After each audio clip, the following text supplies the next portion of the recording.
यह हमारे शरीर में बनने वाले हार्मोन्स और एंजाइम को नियंत्रित करता है। शरीर की गर्मी जैसे शरीर का तापमान, पाचक अग्नि जैसी चीजें पित्त प्रकृति के द्वारा ही नियंत्रित होती हैं।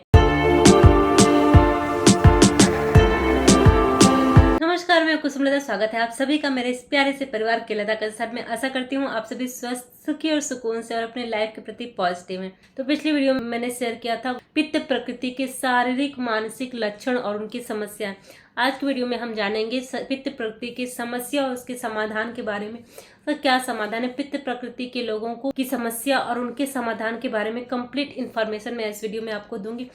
तो शारीरिक गठन में पित्त की प्रबलता को पित्त प्रकृति या पित्त शारीरिक गठन के नाम से जाना जाता है। पित्त दोष अग्नि और जल इन दोनों तत्वों से मिलकर के बना है। यह हमारे शरीर में बनने वाले हार्मोन्स और एंजाइम को नियंत्रित करता है। शरीर की गर्मी जैसे शरीर का तापमान, पाचक अग्नि जैसी चीजें पित्त प्रकृति के द्वारा ही नियंत्रित होती हैं। पित्त का संतुलित अवस्था में होना अच्छी सेहत के लिए बहुत जरूरी है। शरीर में पेट और छोटी आंत में पित्त प्रमुखता से पाया जाता है। ऐसे लोग पेट से जुड़ी समस्या जैसे कब्ज, एसिडिटी, अपच इनसे परेशान रहते हैं। पित्त दोष के असंतुलित रहने से पाचन अग्नि कमजोर पड़ने लगती है और जो भी भोजन करते हैं वो ठीक से पचता नहीं है। पित्त दोष के कारण शरीर में उत्साह की कमी होने लगती है। साथ ही हृदय और फेफड़ों में कफ इकट्ठा होने लगता है। ये सारी समस्याएं पित्त दोष के असंतुलन से होने लगती है। सर्दियों के शुरुआती मौसम में और युवावस्था में पित्त दोष बढ़ने की संभावना ज्यादा होती है। अगर आप पित्त प्रकृति के हैं तो ये आपके लिए जानना बहुत जरूरी है कि आखिर किन वजहों से पित्त बढ़ रहा है। और अपनी शारीरिक प्रकृति को जानने के लिए आप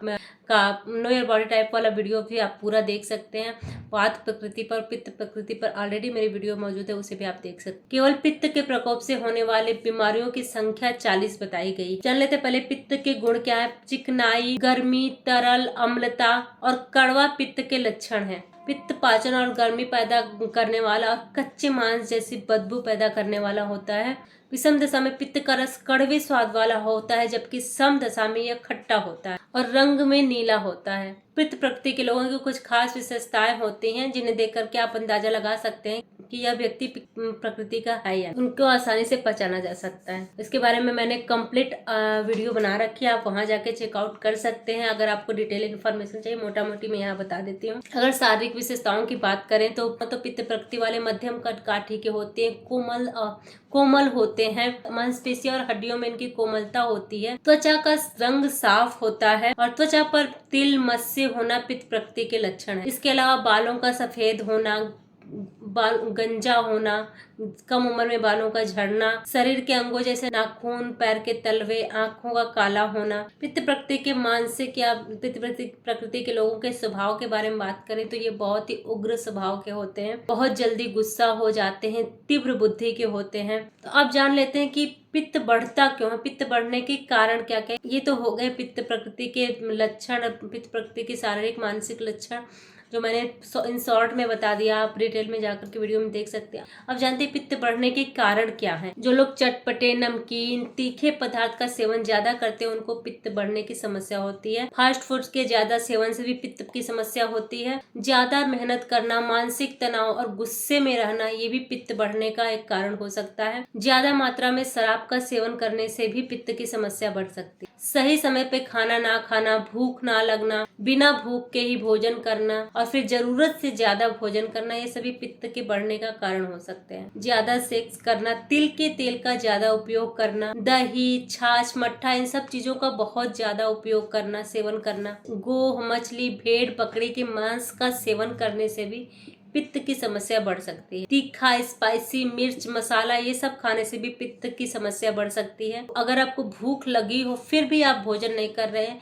तब भी पित्त की समस्या आपको हो सकती है। अब जानते हैं पित्त दोष बढ़ने के लक्षण क्या है। कैसे जाने कि किसी व्यक्ति का पित्त दोष बढ़ा हुआ है। जब किसी व्यक्ति का पित्त दोष बढ़ जाता है तो कई तरह के शारीरिक और मानसिक लक्षण देखने को मिलते हैं, जिसमें कुछ के बारे में हम बात करते हैं। जिनका पित्त दोष बढ़ता है उनको बहुत ज्यादा थकावट होती है, नींद आती है, गुस्सा बहुत ज्यादा आता है, चिड़चिड़ापन हो जाता है उनके अंदर, शरीर में तेज जलन होना, गर्मी लगना, पसीना आना, तलवे में जलन होना, ये सभी पित्त बढ़ने के लक्षण है। त्वचा का रंग पहले की तुलना में डार्क हो जाना, अंगों से दुर्गंध आना, मुंह से दुर्गंध आना, मुंह, गला आदि का पकना, बेहोशी और चक्कर आना, मुंह का कड़वा और खट्टा स्वाद होना, ठंडी चीजें ज्यादा खाने का मन करना, त्वचा, मलमूत्र, नाखूनों और आंखों का रंग पीला पड़ जाना, इन सभी लक्षणों में से 4 या 5 लक्षण भी आपको मिलते हैं तो आपका पित्त दोष बढ़ा हुआ है और ऐसे में नजदीकी किसी वैद्य के पास जाएं और अपना निरीक्षण करवाएं। अब जानते हैं पित्त को शांत करने के उपाय क्या हैं, कैसे हम अपने पित्त को शांत कर सकते हैं। तो बढ़े हुए पित्त को शांत करने के लिए सबसे पहला उपाय है कि उन सभी कारणों से दूर रहिए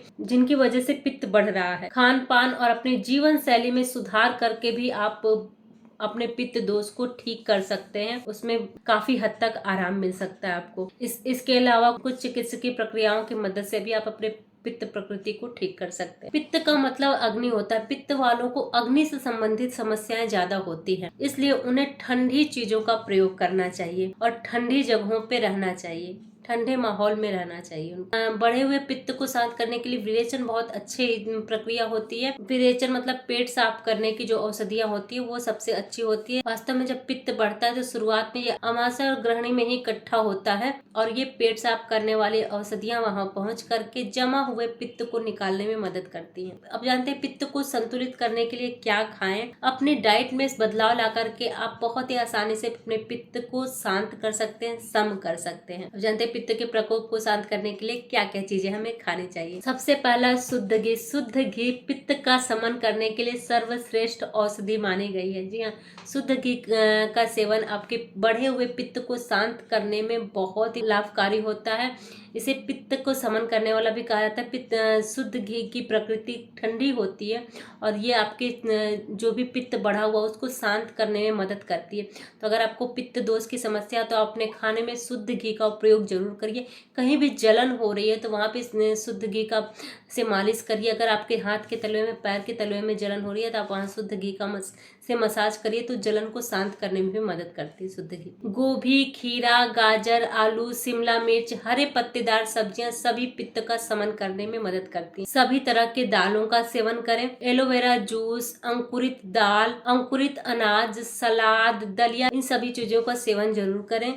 ठंडी चीजों का सेवन करें। अब पित्त दो में आप गर्मी बहुत बढ़ती है, इसलिए आप जो भी चीजें प्रकृति में ठंडी है उसका सेवन जरूर करें। गर्मी वाली बीमारियों को कंट्रोल करने के लिए ठंडी चीजों का उपयोग किया जाता है, तो आंवला उसमें बेस्ट है। आंवला प्रकृति में ठंडा है और ये आपकी गर्मी वाली जो भी बीमारियां उनको कंट्रोल करने में हेल्प करता है, तो आप आंवले का सेवन जरूर करें।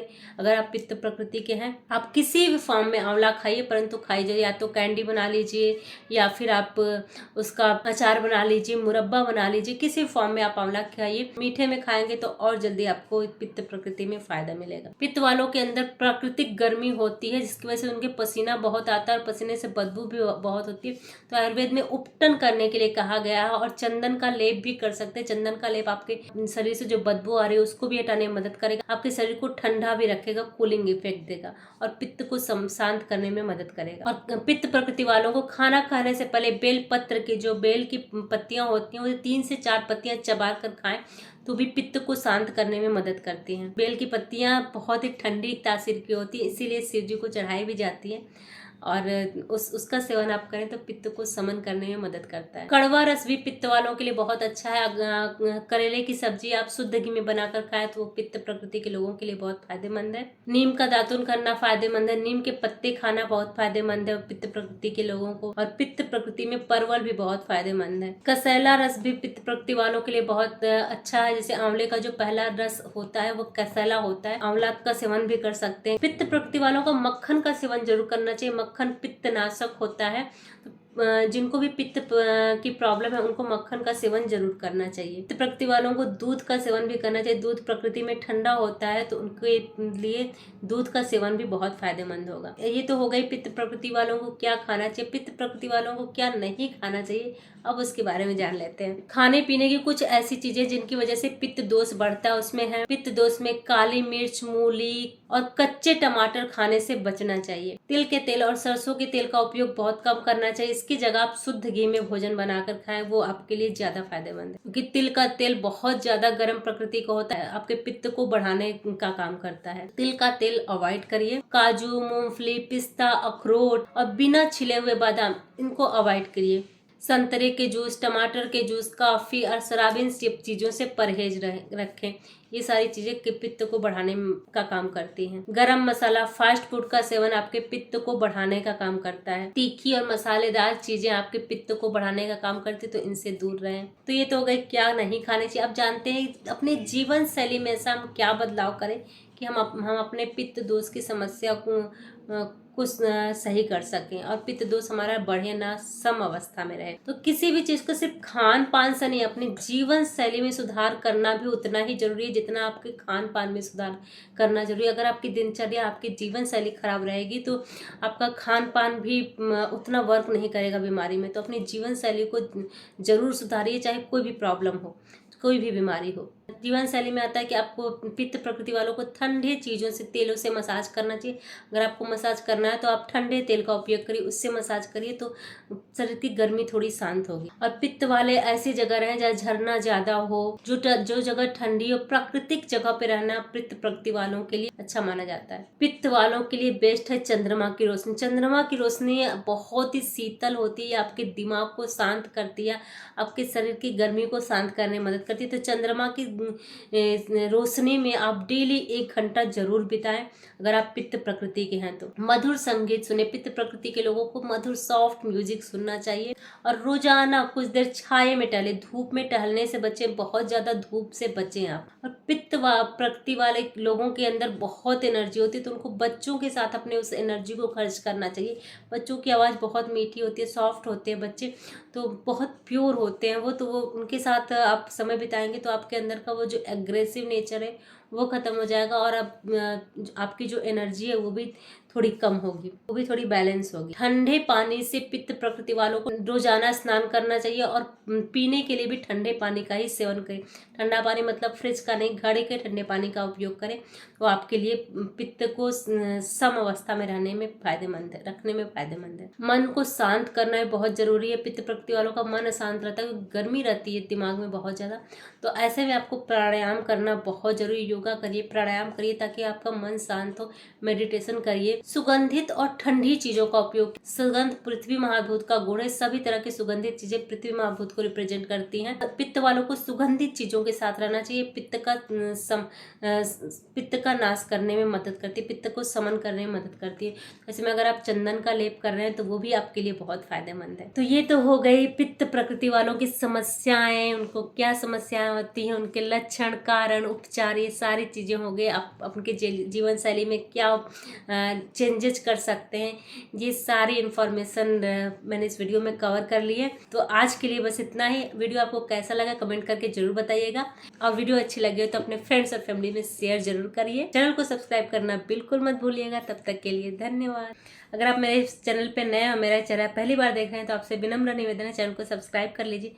वीडियो देखने के बाद वीडियो अच्छी लगे तो अपने फ्रेंड्स और फैमिली के साथ शेयर करना बिल्कुल ना भूलें और कमेंट करके मुझे मोटिवेट जरूर करें, क्योंकि आपका एक कमेंट और एक लाइक मुझे बहुत सारी मोटिवेशन देता है कि मैं और भी अच्छे अच्छे टॉपिक्स पे वीडियो लेकर के प्रस्तुत हूँ।